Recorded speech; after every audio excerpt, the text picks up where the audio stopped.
Talvez alguém já tenha te falado, você precisa operar essas varizes. E na mesma hora vem aquele frio na barriga, medo de anestesia, medo de dor, medo de ficar sem andar, medo de dar algo errado, medo de nunca mais voltar ao normal. E aí você empurra o assunto com a barriga. Troca de meia, passa creme, evita a saia e vai levando. A pergunta que eu quero te fazer hoje é: o que pesa mais para você? O medo da cirurgia ou a falta de informação sobre o que realmente acontece? Eu sou o Dr. Mauro Bombonato, cirurgião vascular aqui em Jacareí, e há muitos anos eu acompanho mulheres que chegam no consultório morrendo de medo só de ouvir a palavra cirurgia. Muitas delas já poderiam estar com a vida mais leve, com menos dor, com menos vergonha das pernas, mas ficaram paradas por anos, presas a histórias assustadoras ou experiências antigas, muitas vezes de outras pessoas. Vamos ser sinceros, a forma de cirurgia de varizes não é das melhores, né? Muita gente lembra de cortes grandes, roxos enormes,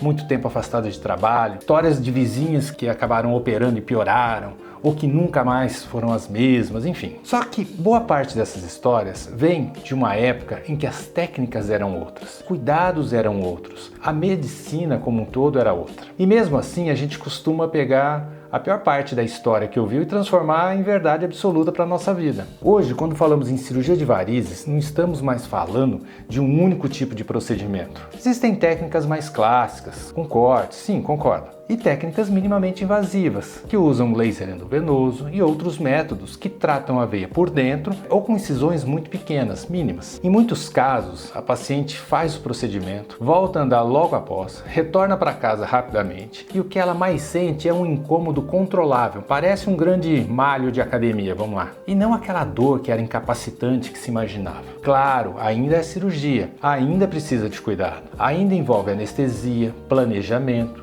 e recuperação, mas está muito distante daquela imagem antiga de sofrimento inevitável. Além disso, nem todas as varizes precisam ser operadas. Em alguns casos, a queixa é mais estética, os sintomas são leves e dá para controlar com mudança de hábitos, meias de compressão quando bem indicadas e os tratamentos menos invasivos em consultório mesmo. Por outro lado, existem situações em que adiar indefinidamente a cirurgia aumenta risco. Por exemplo, aquelas pessoas com dor e peso constante nas pernas, inchaço que não melhora, manchas escurecidas na pele, principalmente próximo dos tornozelos, coceira intensa, feridas que abrem e acabam sendo mais difíceis para cicatrizar, histórico de trombose ou complicação na família. Nessas horas, o medo da cirurgia precisa ser colocado na balança junto com o medo de continuar deixando o problema evoluir. Tem que pesar isso. Muitas pacientes me dizem: eu tenho pavor de acordar no medo da cirurgia e tenho medo de ficar sem andar depois. Acredite, isso é frequente. Quando a gente senta, conversa com calma, explica que tipo de anestesia vai ser usada, o que ela vai sentir, quanto tempo vai ficar afastada, como será o desconforto nos primeiros dias, quais são os riscos reais, quais são aqueles mais raros, uma coisa interessante acontece. O medo diminui. Não porque a cirurgia virou algo zero risco. Isso não existe. Andar na rua você tem risco, qualquer coisa. Mas porque ela para de ser um monstro invisível e passa a ser algo concreto, palpável, compreensível. Medo é normal. O problema é o medo alimentado por um silêncio, por não perguntei, porque não tive tempo de entender isso. Isso não pode acontecer. Muitas mulheres chegam ao consultório com vergonha de perguntar, ficam com medo de parecerem fracas ou até mesmo ignorantes e saem sem entender direito o que vai ser feito. E aí, claro, o medo vai só crescendo, ficando cada vez maior. Você tem todo o direito de perguntar: qual técnica será usada no meu caso? Vou ficar internada? Quanto tempo? Saio no mesmo dia? Como que vai ser a anestesia? Quanto tempo até eu conseguir andar, dirigir, voltar às minhas atividades habituais, trabalhar? Quais são os riscos mais comuns? O que é mais raro de acontecer? Quando o médico explica, quando você entende o plano, você não perde completamente o medo, mas ganha uma coisa muito mais importante,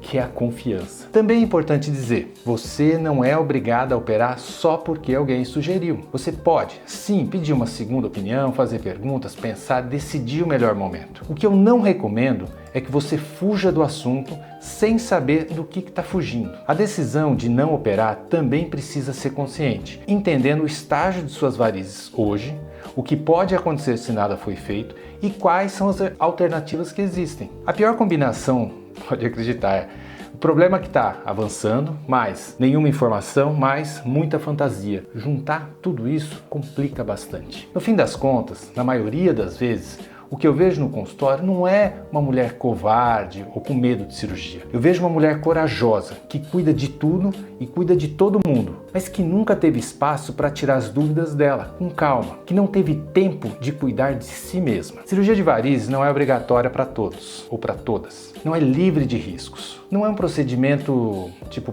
salão de beleza, mas também não é aquela cena de terror que muita gente imagina. Entre o pânico e a banalização existe um caminho mais equilibrado, informação clara, avaliação individual e decisão feita em parceria com seu médico. Se esse vídeo te ajudou a enxergar a cirurgia de varizes com mais clareza e menos terror, se inscreva no canal. Aqui eu falo de perna, circulação, qualidade de vida de um jeito honesto, sem promessas fáceis. Se você conhece alguém que vive adiando a cirurgia só por medo, compartilhe esse vídeo com ela. Talvez o primeiro passo não seja entrar no centro cirúrgico, mas entrar numa conversa bem explicada. Um abraço e até breve.